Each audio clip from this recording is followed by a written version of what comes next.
I wish all the subscribers and Indians a happy Independence Day. As we all are celebrating our 74th Independence Day, let's have a recap of what we achieved and what hurdles we have in front of us. Let's all work together to make our country a wonderful nation and present it to our next generation. What have we achieved so far in terms of social terms, political terms, and economic terms? India is a country with rich and varied culture. Its uniqueness lies in unity and diversity. There are so many languages, cultures, and castes, and still we remain as united. As a country, India is still very young. It is only 73 years old.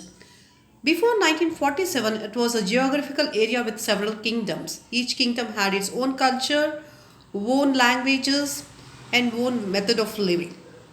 And it was only after 1947 these kingdoms were united to form the country called India. When India got independence from colonial rule, the new government had to start from the scratch.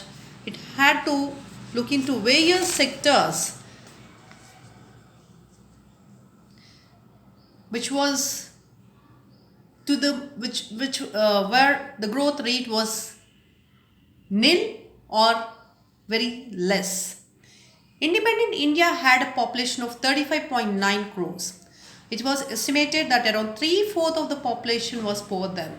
But though population exploded to estimated 133 crores in 2019, poverty declined from nearly 75% of the then small population to 21.9% of today's 1.3 billion population. This has been a significant achievement. The decline in poverty happened gradually over a period of time. In fact, the latest data published by Niti Aayog shows that several large states where Congress party has not been in power for long have not really performed better in reducing poverty. In UP and Bihar, Congress has not been in power for 30 years. There, population below the poverty level remains high at 29.43% and 33.74% of the population respectively. In Jharkhand and Chhattisgarh also, the percentage of population living in poverty lies at 36.96% and 39.93% respectively. Though in both states, Congress has been in power for short spells when compared to BJP. A World Bank report published in 2018 says that looking back at last 50 years, India's average growth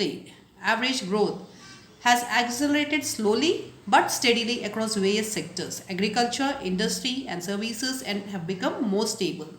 So, in the first decade, the government has given more importance to agriculture and manufacturing sector. They have set up several large industries to increase employment, and also uh, they have come up with several schemes to ensure growth in agriculture sector.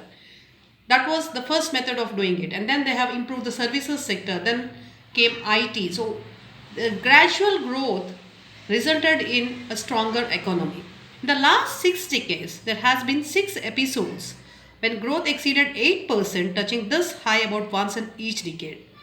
The only durable episode of high growth, which lasted for 5 years, from 2004 to 2008, when growth reached 8% in each of these 2 years.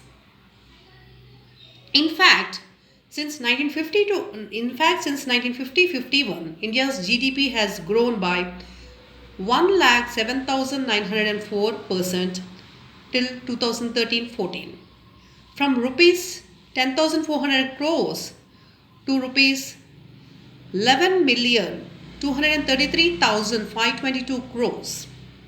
In every sector, whether it is agriculture, manufacturing, industry, mining and construction, services, foreign trade, investment, there was a considerable growth which was recorded. Governing a newly created democracy, which was plundered for around 2000 years, is not an easy task.